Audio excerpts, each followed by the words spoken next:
On a freezing New Year's Eve in Henan, China, a neighbor peeked through a crack in a door, expecting to exchange holiday greetings. Instead, she witnessed a slaughter. Inside lay 4 brutalized bodies, including 2 young children, victims of a massacre so personal and grotesque it shook the entire province. Who destroyed this family, and why?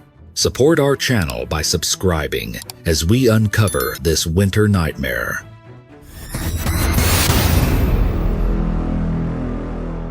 The winter of 2011 was particularly harsh in Shucheng City, Henan Province. In the final days of the year, temperatures plummeted well below freezing, and a thick blanket of snow covered the landscape. Under normal circumstances, the biting cold would do little to dampen the spirits of the locals.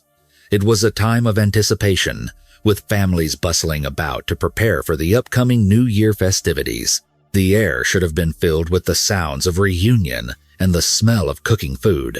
However, in Dunley Village, a small community on the outskirts of the city, the festive atmosphere was about to be shattered by a silence that was far more chilling than the winter wind.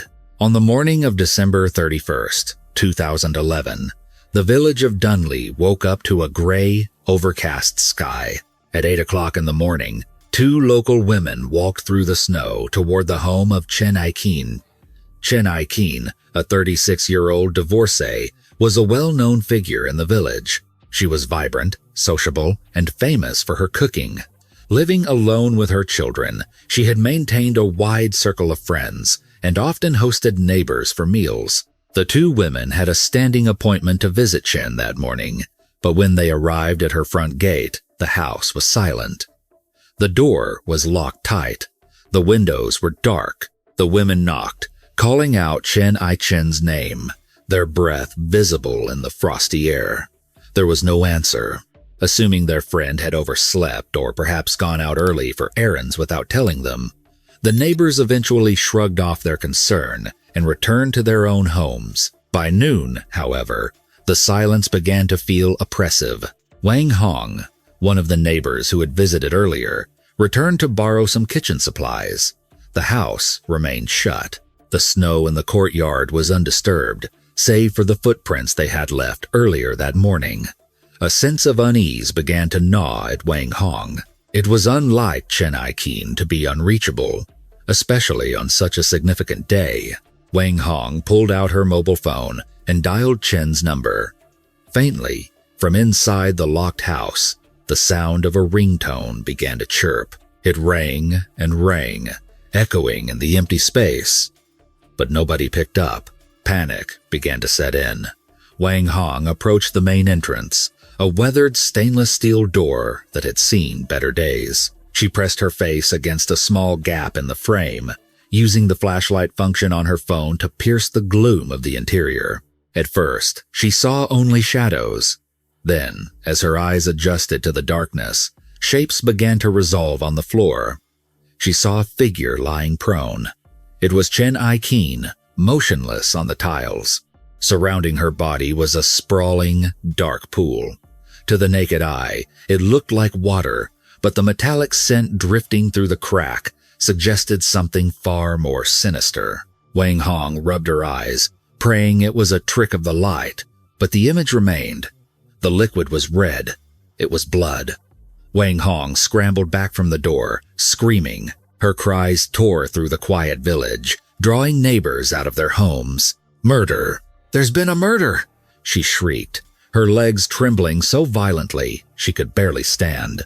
Within minutes, a crowd had gathered. Several men moved to kick down the door, but Wang Hong, recalling police procedural she had seen on television, stopped them. "Don't touch anything," she warned. "We have to wait for the police." The local authorities in Shucheng were alerted immediately, but the heavy snowfall and the remote location of Dunley Village meant the response time was agonizingly slow. It took 20 minutes for the Major Crimes Unit to navigate the icy roads and arrive at the scene. By the time the sirens cut through the air, the front of Chen Aichen's house was swarming with terrified villagers. The detectives wasted no time. They cordoned off the area, pushing the crowd back to preserve the integrity of the scene. The house itself was a modest, somewhat dilapidated single-story structure with a small courtyard enclosed by a low wall. As the lead investigators stepped into the yard, they noted a single man's slipper lying in the center of the snow-dusted concrete. Its mate was found near the porch, amidst a pile of other footwear. The front door was locked, and the side window was latched from the inside. This was a sealed room. Using specialized tools, the police forced the lock and swung the door open.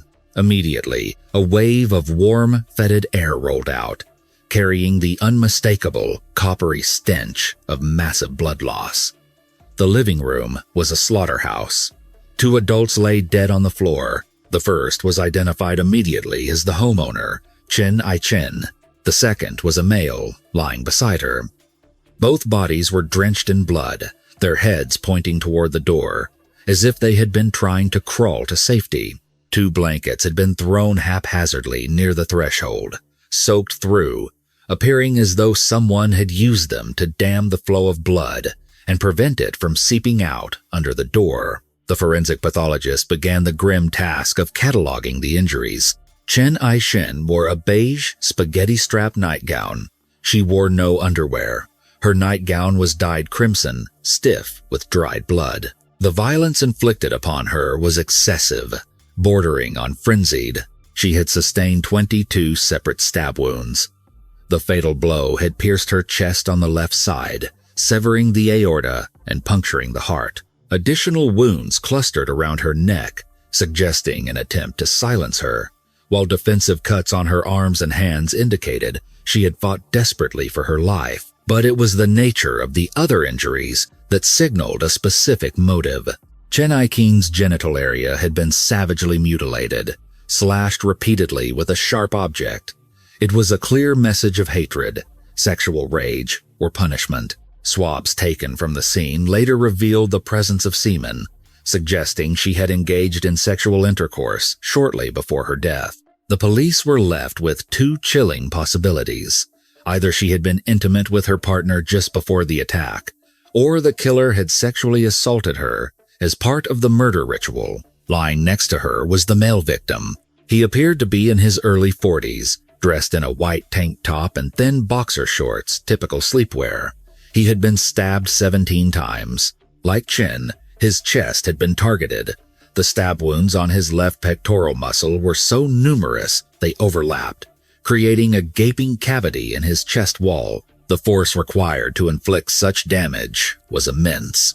And, mirroring the female victim, his genitals had been destroyed, battered to the point of structural fracture. On the male victim's left wrist, investigators noticed a band of pale skin, about 3/4 of an inch wide, contrasting with his tan. He usually wore a watch or a bracelet, but the item was missing.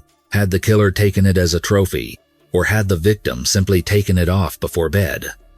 Forensic experts traced the blood spatter patterns on the walls. High-velocity cast-off stains in the corner of the room indicated that Chen Ai-chen had been attacked there first. Drag marks smeared through the blood on the floor showed that she had been pulled from the corner to her final resting place, near the door. A similar trail led from the sofa to the male victim's body. He had been attacked while sitting or lying on the couch, then dragged to lie beside Chen. This was not a chaotic robbery. This was a staged tableau. The killer wanted them together in death. The horror, however, did not end in the living room. Investigators moved deeper into the house. In the first bedroom, they found the body of 10-year-old Chen Xiaohui, Chen Ai-chen's daughter. The young girl lay near the door, her head pointing back toward her bed, as if she had tried to flee the room but collapsed. She was dressed in long-sleeved pajamas. She had been stabbed twice in the abdomen. The room was in chaos, drawers pulled out, clothes scattered, a clear sign of ransacking. In the bathroom, the police found the 4th victim. It was Chen Ai-chen's youngest child, 7-year-old Chen Wangbei. His small body had been stuffed into a 50-gallon plastic water drum. He was in a seated position, submerged. The water had washed away much of the blood, leaving his skin a haunting, translucent white. He had a deep slash across his throat, and a puncture wound to the center of his chest. 4 dead, a mother, her lover, and 2 children. The brutality was absolute. The killer had spared no one. The timeline of death was established between midnight and 2 o'clock in the morning on December 31st. The method of killing sharp force trauma with a knife and the overkill on the adult victims pointed strongly to a vendetta. This was a crime of passion, likely fueled by jealousy or betrayal. The robbery element, the ransacked rooms, seemed secondary, perhaps a cover-up or an afterthought. The immediate priority was to identify the male victim. Neighbors, including Wang Hong, identified him as Feng Xianwei, a 40-year-old man whom Chen Ai-Qin had introduced as a distant cousin. However, the sleeping arrangements and the savage nature of the crime suggested a much closer relationship. Police suspected Feng Xianwei was actually Chen's lover, and the cousin story was a convenient cover for village gossip. Investigators quickly turned their attention to the surviving family members. Chen Ai-Qin had a 3rd child, an eldest daughter named Chen Meili, aged 14, who was away at a boarding school in Xuchang City. When police located her, she provided a crucial correction to the narrative. She confirmed that Feng Xianwei was indeed her mother's lover, not a cousin. She also revealed that her parents had been divorced for 6 years due to financial disputes. Her father, Zhang Zhifang, lived an hour and a half away. This information put the ex-husband, Zhang Zhifang, squarely in the crosshairs. Police brought Zhang Zhifang in for questioning. He was a nervous wreck, trembling as he sat in the interrogation room. When asked about his whereabouts on the night of December 30th and the early hours of the 31st, his story was inconsistent. Initially, he claimed he was drunk at a friend's house. When that friend denied the alibi, Zhang crumbled. He admitted he had lied, but not because he was the killer. He had lied because he had been at the scene. Zhang confessed that he had gone to Chen Ai-Chen's house on the evening of December 30th. He was remarried, but his new wife could not conceive, and he wanted custody of his son, the 7-year-old Wang Bei. Chen Ai-Chen had refused. They argued violently in the courtyard. In a fit of temper, Zhang had slapped his ex-wife. She had run inside and returned with Feng Xianwei to back her up. Seeing the cousin who was actually a lover, Zhang realized the situation was hopeless and left around 10:30 at night. He arrived home at midnight. His current wife confirmed this. She had waited up for him. However, she also noted that he went out again 15 minutes later, claiming a work emergency, and didn't return until 1 in the morning. This 45-minute gap in his alibi was suspicious, but physics was on his side. The drive from his home to the crime scene was 90 minutes one way. It was impossible for him to drive there, commit 4 murders, and return in 45 minutes. Furthermore, his workplace, a machinery plant, confirmed a mechanical failure that night which required his expertise as a technician. Zhang Zhifang was cleared as a suspect, but before he was released, Zhang offered a piece of information that changed the entire trajectory of the investigation. When I left her house that night, Zhang told the detectives, there was a man standing outside in the shadows. He was watching the house. Zhang described the stranger, a man between 40 and 45 years old, about 5 feet 3 inches tall, stocky build, with a receding hairline and a fleshy face. He looked disheveled. Zhang had shined his motorcycle headlight on the man, thinking it might be another one of his ex-wife's suitors, but dismissed him as looking too old and unkempt for her taste. The police immediately sketched a composite based on Zhang's description. When they showed the sketch to Chen's eldest daughter, Chen Meili, her face went pale. I know him, she whispered. That looks like Uncle Lu. Who is Uncle Lu? The detective asked. Liu Wenan, she replied. My mother told us he was a colleague from Heilongjiang province, but I think he was her boyfriend too. The pieces began to snap into place. A secret lover from the far north, a cousin sleeping in her bed, a jealous ex-husband. Chen Ai-Shen's life was a complex web of relationships, and it seemed that one of those strands had snapped with violent consequences.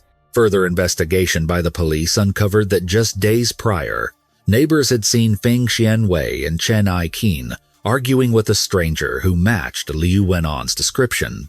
The argument had turned physical. Detectives pulled surveillance footage from the Xucheng long-distance bus station. They found him. A man matching the description of Liu Wen'an was seen boarding a bus, fleeing the city shortly after the murders. His destination, Heilongjiang. The hunt for the bald man was on. The manhunt for Liu Wen'an was swift, driven by the urgency of a quadruple homicide that had terrified the local community. The Suchang police force, collaborating with authorities across provincial lines, traced the suspect's movements through a digital breadcrumb trail of ticket purchases and surveillance footage. The suspect had not lingered in Henan province. Like a ghost returning to his grave, he had fled north, seeking refuge in the frozen landscapes of his home region. 3 days after the discovery of the bodies, on January 3, 2012, the net tightened around Changchun City in Jilin province. The winter in the northeast is unforgiving, with temperatures dropping far below zero, turning the city into a landscape of ice and gray concrete. It was here, amidst the shivering crowds of a bustling transport hub, that police spotted their target. Liu Wen'an was apprehended without a struggle. He looked exhausted, a man defeated not by the law, but by the weight of his own actions. In the stark, fluorescent-lit interrogation room, the demeanor of the suspect shifted rapidly. Initially, Liu Wen'an attempted to stonewall the detectives, denying any involvement in the massacre at Dunley Village. He claimed ignorance, feigning shock at the news of Chen Aiqin's death. However, his resistance was brittle. Faced with the overwhelming physical evidence, the eyewitness accounts, the timeline of his departure, and the inconsistencies in his story, his facade crumbled. The defiance drained out of him, replaced by a deep, pathetic sorrow. He bowed his head, tears streaming down his weathered face, and began to speak. He confessed to everything. To understand why a man would butcher a woman he claimed to love, along with her children, investigators had to delve into the history of Liu Wen'an. His story was a tragic but common narrative in the rapid modernization of China.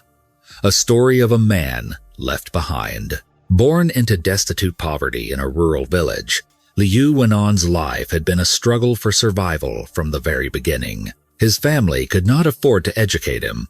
He dropped out of school after completing only the primary grades. Illiterate in the ways of the modern world and lacking any vocational skills, he was destined for a life of hard manual labor.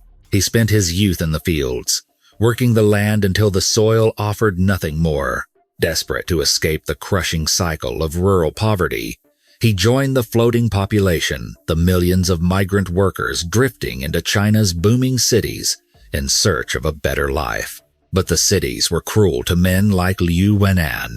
Without a high school diploma or a trade, he was barred from stable employment. He drifted from one low-paying job to another, invisible to the prosperous society rising around him. The disparity between the wealth he saw in the shop windows and the emptiness of his own pockets bred a deep resentment. Eventually, hunger and desperation drove him to crime. He turned to theft, a clumsy attempt to take what the world refused to give him. His criminal career was as unsuccessful as his legitimate one. Between 2006 and 2008, he was arrested and imprisoned twice for theft. Prison hardened him, but it also broke his spirit. By the time he was released, Liu Wen'an was approaching middle age. He was a convict with no money, no job, no home, and no prospects. In Chinese society, where family and stability are paramount, he was a bare branch, a man unlikely to ever marry or carry on his family line. He looked in the mirror and saw a failure. Balding, aging, and poor. He had resigned himself to a life of solitude, expecting to die as alone as he had lived. Then, in February of 2011, the impossible happened. Fresh out of prison and working odd jobs, Liu Wen'an was introduced to Chen Aiqin by a mutual acquaintance. To Liu, Chen Aiqin was a revelation. At 36, She was vibrant, outgoing, and possessed a warmth that he had never experienced. She was a divorcee raising 3 children on her own, a woman who had known her own share of hardships. Liu Wenan was immediately smitten, but he was also realistic. He assumed a woman like Chen, who owned her own home and had a strong personality, would never look twice at a penniless ex-con like him. He held back, paralyzed by his own insecurity and the shame of his past. However, Chen Aikin surprised him. She was aggressive in her pursuit. She initiated text conversations that lasted from dawn until late at night. She told him that she didn't care about his receding hairline, his age, or his prison record. She told him that she was looking for a man who was reliable, someone who would treat her and her children with kindness. She wasn't looking for a prince. She was looking for a partner. For a man who had spent his life being rejected by society, these words were intoxicating. It was the first time anyone had made him feel valuable. When Chen Aichen told him that all she wanted was someone to care for the family, Liu Wenan made a solemn vow. He promised that he would treat her 3 children as his own flesh and blood. He promised to shoulder the burden of earning money so that she could stay home and be a mother.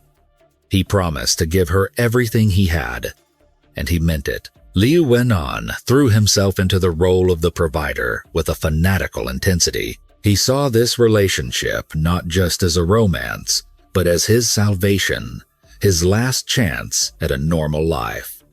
He moved to Shucheng City to be with her. In a grand gesture of commitment, he used what little resources he had managed to scrape together, likely borrowing from family and leveraging every connection, to buy a house for her in the city. It was a significant investment, a physical manifestation of his promise. He was all in. The relationship progressed quickly, fueled by the intensity of Liu's gratitude and Chen's need for stability. They lived as husband and wife, though they were not legally married. Liu Wenan was compliant to a fault, catering to Chen Aichen's every whim. He cooked, he cleaned, and he handed over his earnings. He was determined to be the perfect husband. Then came the news that should have cemented their bond forever. Chen Aikin was pregnant. When Liu Wenan learned he was going to be a father, he was ecstatic. For a man who thought his bloodline would end with him, this child was a miracle. It was the final piece of the puzzle, the anchor that would secure his place in the world. He worked even harder, taking double shifts, driving himself to exhaustion to save money for the baby and for Chen's existing children. He wanted to prove that he could provide for a family of 6. But while Liu Wenan was dreaming of the future, Chen Aichen was making other plans. Without consulting him, and without warning, she went to a clinic and terminated the pregnancy. When Liu Wenan arrived at the hospital, it was too late. The child was gone. The devastation he felt was absolute. It was a betrayal of the deepest order. When he confronted her, asking why she would destroy their child, her answer was pragmatic and cold. She told him she was worried about money. She feared that the baby would be born into poverty, that they couldn't afford another mouth to feed. Ideally, this should have been a decision made together, but by doing it behind his back, she struck a blow to his masculinity that festered. In his mind, she was saying that he was not enough, that his hard work was insufficient, that he was too poor to be a father. He blamed himself, internalizing the anger. He didn't scream or hit her. He was too afraid she would leave him. Instead, he swallowed his rage and convinced himself that he just needed to work harder. If he had more money, she would have kept the baby. The abortion became a scar on his psyche, a seed of resentment that would eventually bloom into violence. Determined to fix their financial situation and secure their future, Liu Wenan proposed a major life change. He decided they should leave the expenses of the city behind and move to his hometown in Heilongjiang province. He believed that by returning to his roots, he could build a more stable life for them. They sold the house in Shucheng, the house Liu had poured his resources into.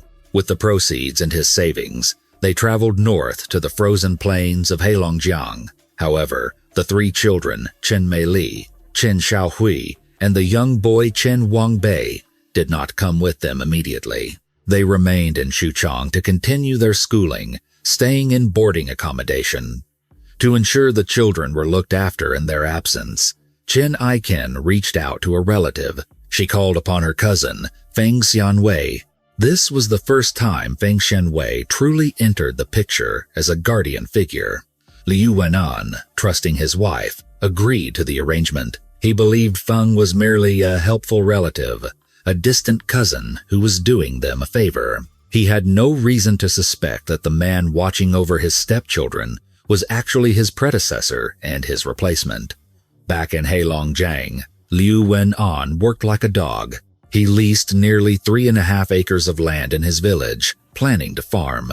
When he wasn't farming, he worked construction jobs, carrying heavy loads and mixing cement, desperate to accumulate wealth.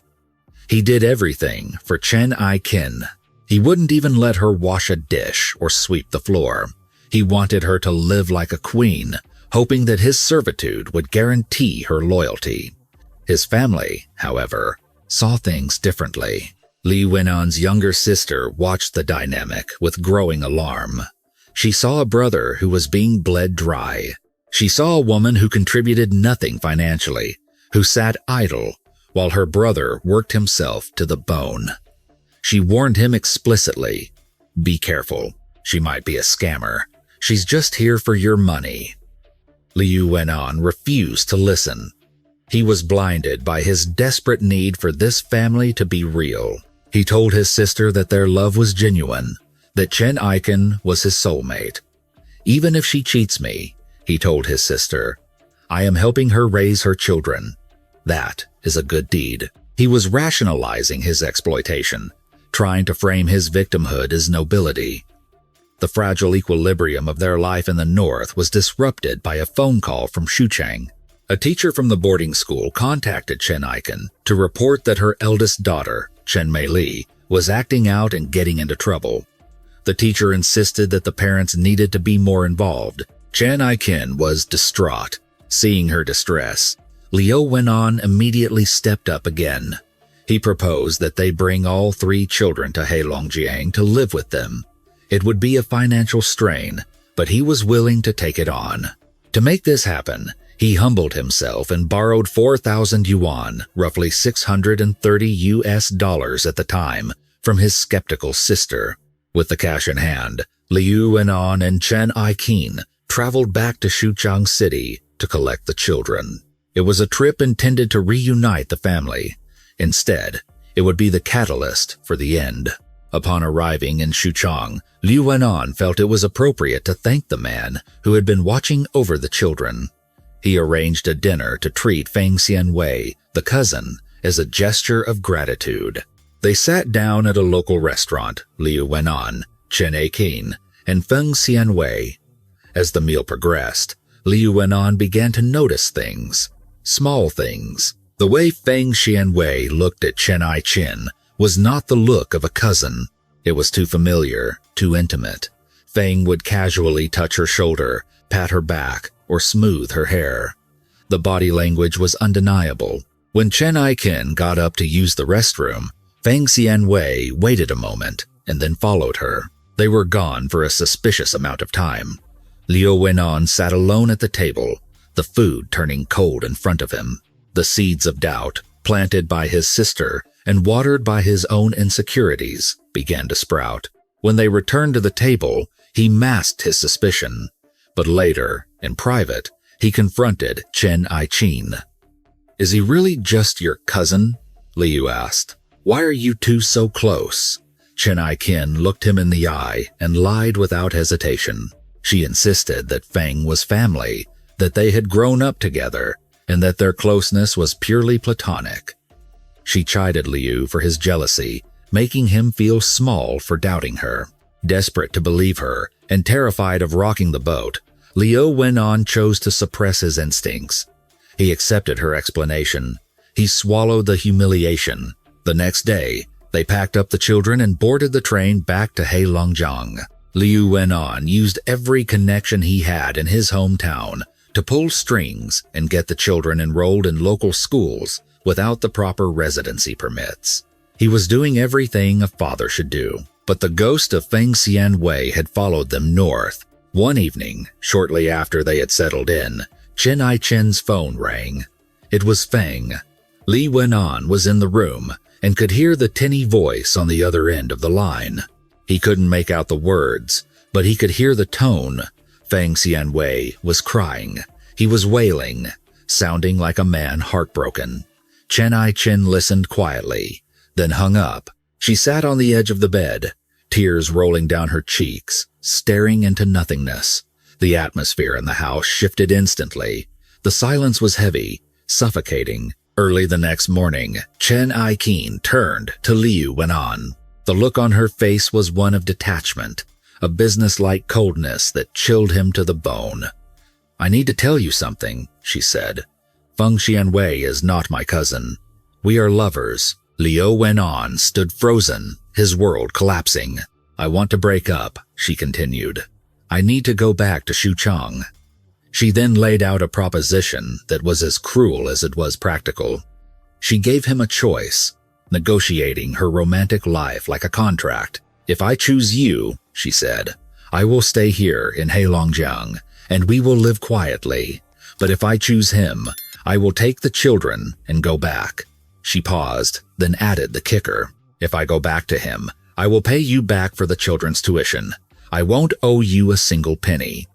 She was reducing his love, his sacrifice, his labor, and his dreams to a ledger balance. She believed that if she refunded his money, the emotional debt would be cleared. Liu Wenan, standing in the ruins of his life, looked at the woman who had aborted his child and lied to his face. And yet, his response was not rage. Not yet. It was a pathetic, desperate clinging. "I choose you," he said. "Please, stay." Liu Wenan believed that his declaration of love and loyalty had secured his future. He had chosen her. He had forgiven the abortion.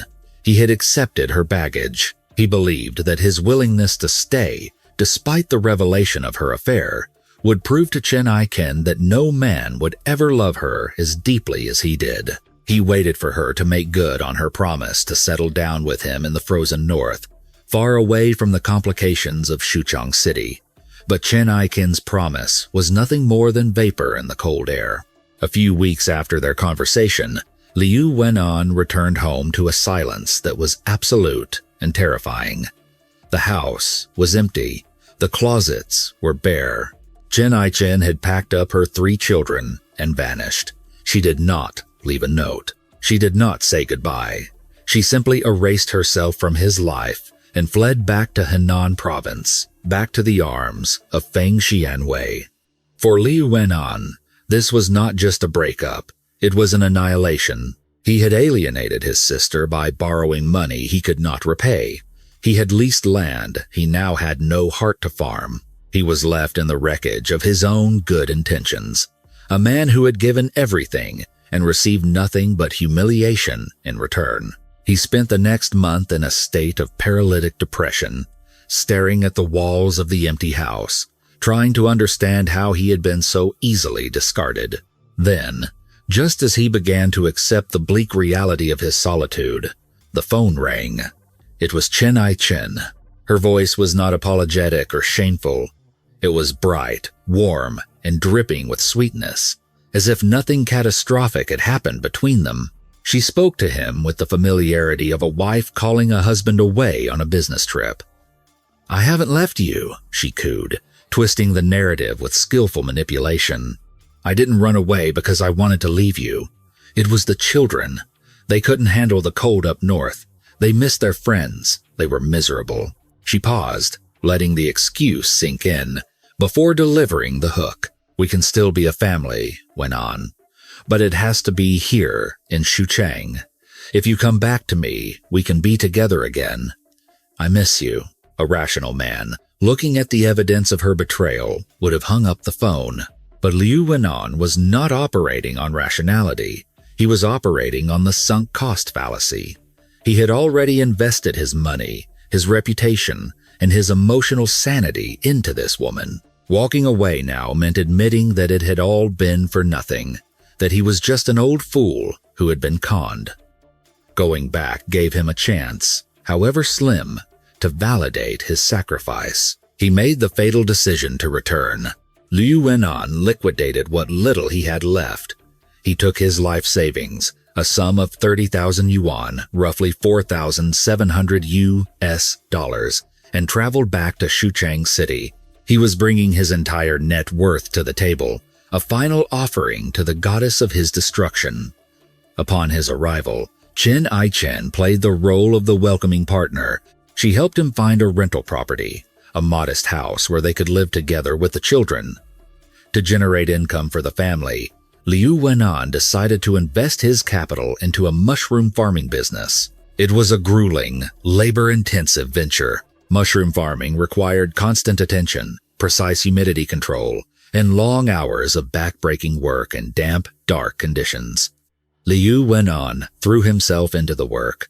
He was up before dawn, tending to the spores, regulating the temperature, and hauling crates. He was desperate to turn a profit, to pay for the children's tuition, to put food on the table, and to prove his worth as the patriarch of the house. Chen Ai-chen, however, did not share his work ethic. While Liu slaved away in the damp mushroom sheds, Chen spent her days at the local card parlors. She became a fixture at the mahjong tables, gambling away the money Liu was breaking his back to earn. She contributed nothing to the household, no cooking, no cleaning, no child rearing. She treated the home like a hotel, and Liu like the staff. The tension began to boil. One evening, exhausted and covered in the filth of his labor, Liu Wenan snapped. He confronted her about her laziness and her gambling. He pointed out that he was burning through his savings to support her children while she threw money away on games of chance. The argument that followed was explosive, but instead of apologizing or promising to change, Chen Ai-chen played her trump card. She pulled out her phone and made a call. Minutes later, a group of men arrived at the rental property. Leading them was Feng Xianwei. The dynamic in the room shifted instantly from a domestic dispute to a gang intimidation tactic.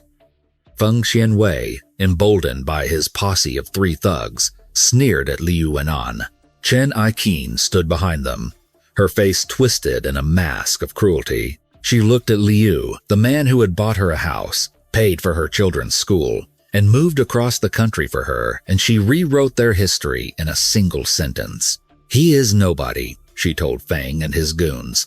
"He is just a hired hand I paid to grow mushrooms. We have no relationship.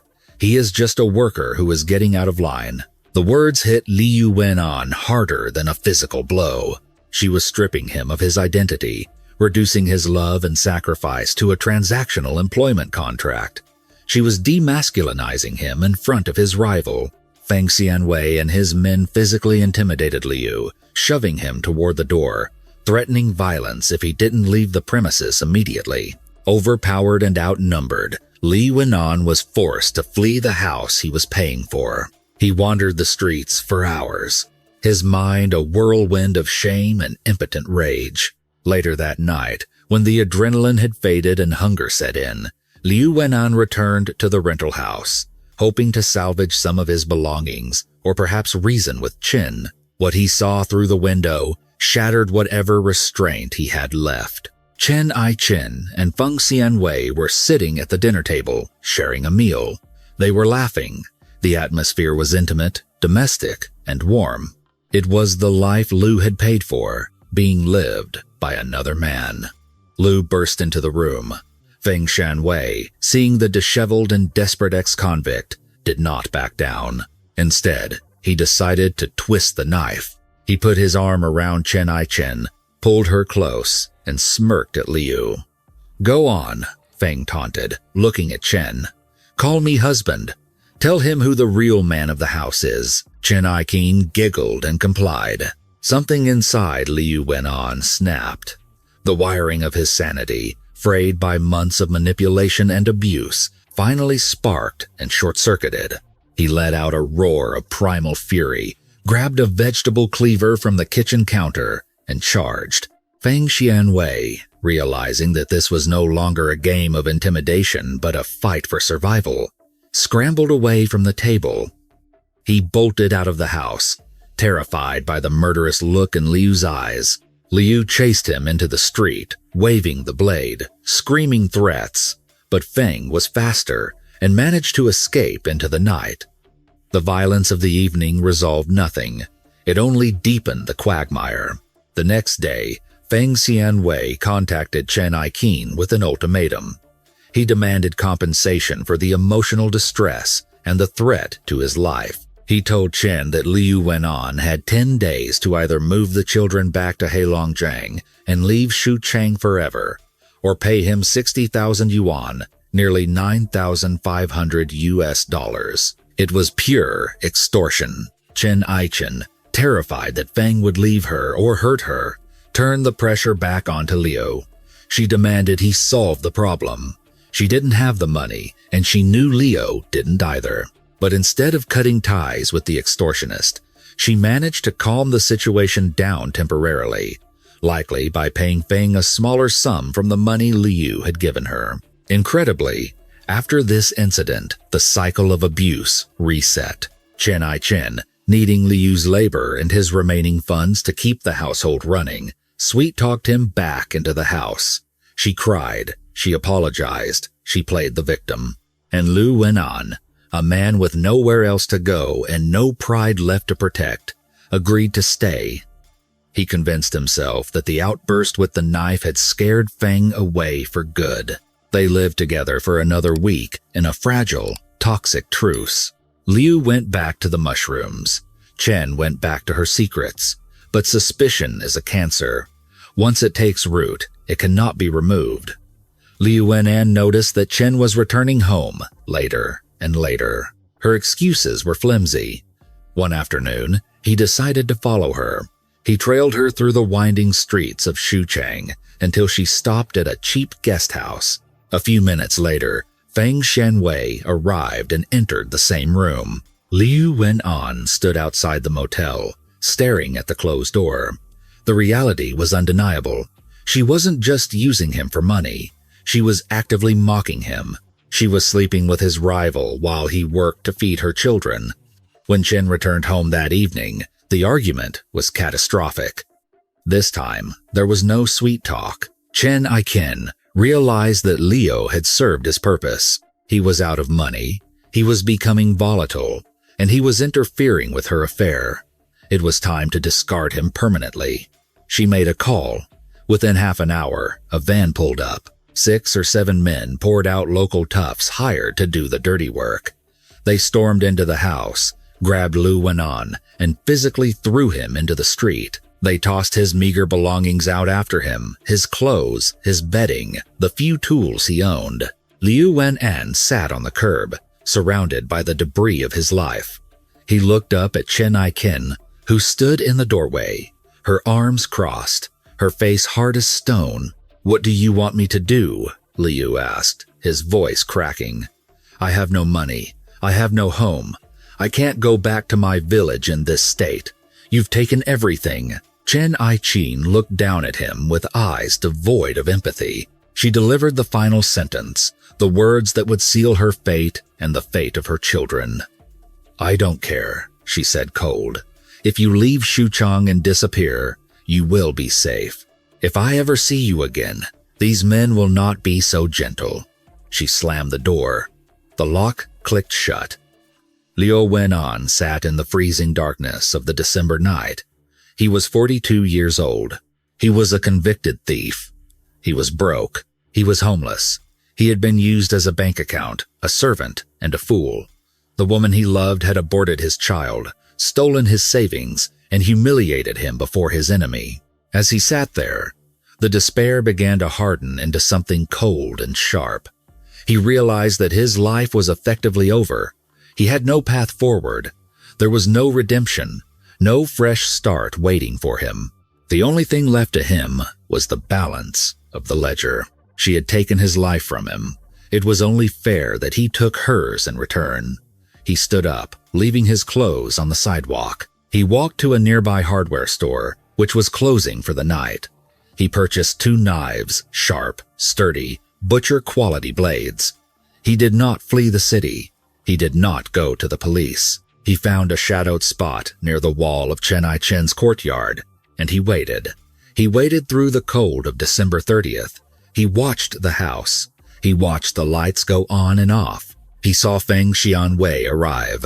He heard the sounds of the family inside the family he had paid for, the family that was supposed to be his. Around 1 o'clock in the morning on December 31st, the lights in the house finally went dark. The village of Dunli was asleep, preparing for the new year. Liu Wenan gripped the handles of his knives. The cold metal bit into his palms, grounding him. He climbed over the low wall and dropped silently into the courtyard. He crept to the window of the living room. The glass was thin. He pressed his ear against it, listening for the rhythm of breathing. Instead, he heard a murmur of conversation. Feng Xianwei and Chen Ai-chen were still awake. "It's almost New Year," Feng's voice drifted through the glass, smug and relaxed. "You should call that idiot Liu Wenan tomorrow. See if you can squeeze a little more money out of him before he leaves town." "Maybe," Chen Ai-chen laughed. "He is stupid enough to give it." The last remnant of Liu Wenan's humanity evaporated. The man who had wanted to be a father, a husband, a provider, died in that moment. All that was left was the killer. He moved to the door. It was locked, but his rage gave him a terrifying strength. He didn't need a key. He was coming in. The silence of the winter night was shattered not by a scream, but by the sound of breaking glass and the heavy thud of boots hitting the floor. Liu Wenan, fueled by a cocktail of humiliation, financial ruin, and sexual jealousy, had crossed the threshold from a grieved lover to mass murderer. The conversation he had overheard through the window, the casual conspiracy between Chen Ai-chen and Feng Xianwei to extract his last few coins, had severed his final tether to morality. He burst into the living room, a knife in each hand, a whirlwind of dark intent. Feng Xianwei and Chen Ai-chen, who had been relaxing in the warmth of the home Liu had paid for, barely had time to register the intrusion. The element of surprise was absolute. Liu Wenan did not hesitate. He did not pause to shout accusations or demand an apology. He was past words. He launched himself at Feng Xianwei, the man who had displaced him, the man who had taunted him, the man who was currently enjoying the fruits of Liu's labor. The attack was ferocious. As noted in the forensic reports, Feng was stabbed 17 times. The wounds were concentrated on his chest, a direct assault on the heart, but the most telling injury was the mutilation of his genitals. In the chaos of the struggle, Liu Wenan's mind was fixated on the insults he had endured. The mocking request to call him husband, the public emasculation in front of the neighbors. With the blade, Liu reclaimed his dominance in the most horrific way possible, destroying the symbol of his rival's manhood. Chen Ai-chen screamed, a sound that was quickly cut short as Liu turned his fury upon her. The woman he had loved, the woman he had moved across the country for, the woman whose children he had educated, was now nothing more than the source of his pain. He attacked her with even greater intensity than he had Feng. 22 stab wounds. The blade pierced her heart, her lungs, her neck, and, like Feng, she was subjected to post-mortem mutilation. The slashing of her reproductive organs was a final, grotesque commentary on the child she had aborted, the child Liu had wanted so desperately, the child she had deemed too expensive to keep. In a matter of minutes, the 2 adults lay dead on the living room floor, their blood mingling on the tiles. The air was thick with the metallic scent of death. Liu Wenan stood over them, his chest heaving, his hands slick with crimson. The rage that had propelled him this far began to ebb, replaced by a cold, terrifying clarity. But the night was not over. The commotion in the living room, the thuds, the brief screams, the overturning of furniture had woken the house. From the bedrooms, sleepy voices called out. The children. Liu Wenan froze. In his blind fury, he had focused only on the 2 adults who had wronged him. He had not planned for the children. These were the children he had fed, the children he had walked to school, the children whose tuition he had paid with borrowed money. For a fleeting second, a spark of his former self, the man who wanted to be a father, flickered in the darkness. He considered fleeing, leaving them alive to tell the story, but fear quickly extinguished that spark. He realized that if he left them alive, they would be witnesses. They knew him. They knew his face, his name, his voice. They would point the police directly to him. The logic of self-preservation took over, cold and ruthless. To escape the consequences of 2 murders, he would have to commit 2 more. He moved to the first bedroom. 10-year-old Chen Xiaohui was awake, standing near the door, perhaps coming to see what was wrong with her mother. She never made it out of the room. Liu Wenan struck her down, silencing her forever. The chaos in the room, found by police later, the overturned drawers, suggested a struggle, or perhaps Liu frantically searching for valuables after the deed was done. Then he went for the youngest, 7-year-old Chen Wangbei, the boy. The innocent pawn in the custody battle between Chen Aiqin and her ex-husband met a fate that shocked even the most hardened investigators. Liu Wenan cornered the child in the bathroom. He slashed the boy's throat and chest. Then, in a final act of concealment, or perhaps pure madness, he stuffed the small body into the 50-gallon water drum. 4 bodies. The house fell silent once more. With the grisly work finished, Liu Wenan did not immediately flee. He felt a twisted sense of entitlement. This house, these things, they were bought with his money. He began to ransack the property. He pulled out drawers, emptied wallets, and searched for hidden cash. He took the jewelry from the bodies, including the watch or bracelet from Feng Shanwei's wrist. He was reclaiming his investment. In his warped mind, he was not stealing. He was merely taking back the severance pay he had been denied. He packed his blood-soaked clothes and the stolen goods, slipped out into the snowy night, and began his journey north. He believed that if he could just get back to Heilongjiang, back to the vast frozen plains of his home, he could disappear. He could melt back into the anonymity of the migrant workforce, but he had underestimated modern policing. As detailed in the earlier parts of this investigation, the Xuchang police were relentless. By tracking his movement and utilizing the national database, they located him in Changchun City, Jilin Province, within 3 days. When the police finally cornered him on January 3, 2012, Liu Wenan did not fight. The adrenaline had long since faded, leaving behind only exhaustion and the crushing weight of what he had done. During the interrogation, his initial denials were weak. When the detectives laid out the timeline and the evidence, Liu broke down. He wept openly, not just for the crime, but for the tragedy of his own life. A life of poverty, failure, and betrayal that had culminated in this explosion of violence. The legal proceedings moved with the efficiency characteristic of the Chinese judicial system in capital cases. The investigation concluded that while the crime was born of passion and provocation, the methodical nature of the killings, buying the knives in advance, waiting in the dark, and systematically eliminating the witnesses, including children, qualified it as intentional homicide of the most severe degree. On April 24, 2013, the Xuchang Intermediate People's Court convened to deliver its verdict. The courtroom was packed with the weeping relatives of the victims. Zhang Zhifang, the ex-husband of Chen Aichen and father of the murdered boy, sat in the gallery, a man who had lost his son to a war he wasn't even fighting. Liu Wenan stood in the dock, shackled, his head bowed. He looked smaller than he had in the police sketches, a balding, middle-aged man in a prison vest, looking utterly defeated. He did not offer a robust defense. He did not try to blame mental illness or temporary insanity. He admitted to everything. He detailed the financial abuse, the emotional manipulation, and the abortion, but he acknowledged that these grievances did not justify the slaughter of 4 people. The judge's voice rang out through the silent courtroom.